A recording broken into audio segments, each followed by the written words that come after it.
ভিডিওর প্রথমেই জানিয়ে তোমাদের সকলকে হ্যাপি নিউ ইয়ার।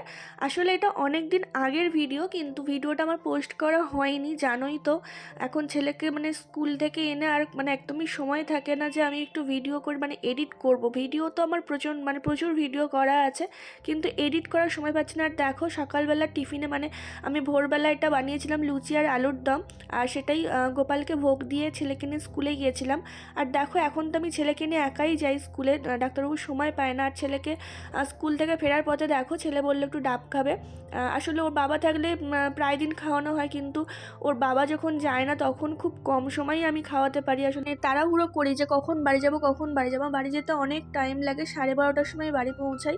আর দেখো ও যেহেতু ডাব খেলো তাই আমিও একটা ডাব নিয়ে খেলাম, কারণ অনেকদিন আমারও খাওয়া হচ্ছে না। আর দেখো ছেলে না এই স্ট্রগুলোর জন্য ডাব খাওয়ার কথা বলেছে, কারণ এই স্ট্রগুলোর খুব পছন্দের।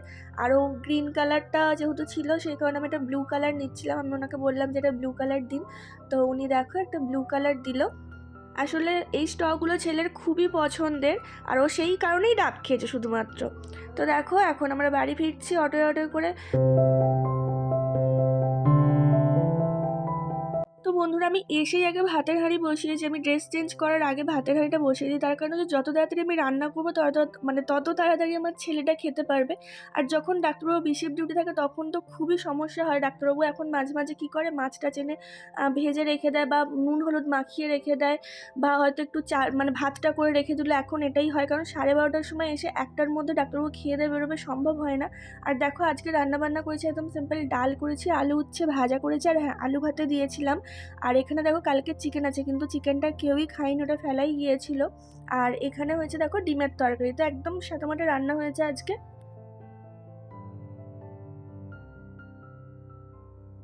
এখন কটা বাজে জানো? 3টে বাজে। এখন আমি যাব স্নান করতে, সকালবেলা আজকে গা ধুয়েছিলাম, আজকে ভেবেছিলাম শ্যাম্পু করব। তো কারণ চুলটা একদম কি বলবো, আঁচড়ানোই যাচ্ছে না। তো এখন শ্যাম্পু করব, উপায় নেই, এখনই করতে হবে। আর সকালবেলা তাড়াহুড়োতে তো শ্যাম্পু করা যায় না, আর শ্যাম্পু করে বেরোলে ঠান্ডা লেগে যাবে, তো সেই কারণে সকালবেলা শ্যাম্পুটা করি না। তো চলো স্নানটা করে নিই। বন্ধুরা এখন বাজে হচ্ছে 4টে, আর আমার চুল মোটামুটি শুকিয়ে গিয়েছে, ছাদ থেকে শুকিয়ে এলাম, না হলে তো শুকাতো না। শুতে ইচ্ছা করছে, একটু শোবো। আর ছেলেকে দেখো বকে টোকে গিয়েছিলাম, তার জন্য ঘুমিয়ে পড়েছে। আর ছাদে যাওয়ার কারণ হচ্ছে জামা কাপড় কেচেছিলাম, সেগুলো ছাদে মেলে দিয়ে এলাম। যতটুকু সময় শুকোবে, জলটা তো অন্তত ঝরবে, তো জলটা ঝরে গেলে আবার এনে রেখে দেবো। এখন আপাতত একটু শুচ্ছি, তারপরে ওগুলো ছাদ থেকে তুলে এনে ঘুমাবো। তো চলো। তো দেখো আজকে রান্নাবান্না হয়েছে, রাত্রিবেলা রুটি হয়েছে, কারণ ডাক্তারবাবু তো পরোটা খায় না, আর পরোটা করতে ইচ্ছাও করলো না। আর আলু ভাজা করেছি। আর দেখো ওবেলার আলুর দমটাও এখনও রয়েছে, কারণ অনেকটাই আলুর দম করেছিলাম আর সেটা রয়ে গিয়েছে। আর এখানে দেখো ডিমের তরকারিও রয়েছে, তো তবু একটু আলু ভাজা করলাম। তার কারণ হচ্ছে মা তো এসব খায় না, মা নিরামিষ খাবে, তো সেই কারণে আলু ভাজাটা করতে হলো। আর এগুলো যেহেতু ঠেকাঠেকি হয়ে গেছে সেই কারণে মা খাবে না, আলুর দমটা যেহেতু ঠেকাঠেকি হয়ে গেছে মা খাবে না। আর এখানে ডাক্তারবাবু সন্ধ্যাবেলা একটু চপ এনেছিল, চিকেন পকোড়া এনেছিল, চপ এনেছিল, সেটা আমি দেখিনি, আমি ভেবেছিলাম আমাদের শুধু চপই এনেছে, তো সেই কারণে খাইনি। আর এখন দেখে একটু খেলাম, আর একটা রয়ে গিয়েছে, কারণ একদমই খেতে ইচ্ছে করছে না, পুরো ঠান্ডা হয়ে গিয়েছে। তো তবু দুটো কোনো রকমে খেলাম, আর ছেলেকে একটা খাওয়ালাম, আর একটা রয়ে গিয়েছে। তো বন্ধুরা আজকের এই ছোট্ট ভিডিওটা তোমাদের কেমন লাগলো অবশ্যই একটা কমেন্ট করে জানিও। জানি কমেন্ট করার মতো কিছু নেই, ভালো লাগার মতোও কিছু নেই, তাও কমেন্ট করো, বারবার তোমাদেরকে একটা কথা বলি।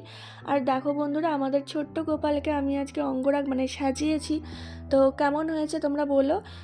গোপালকে তো সবসময় সুন্দর লাগে, সেটা না। তো যাই হোক আজকের ভিডিওটা এই পর্যন্ত, সবাই ভালো থেকো, সুস্থ থেকো, টাটা।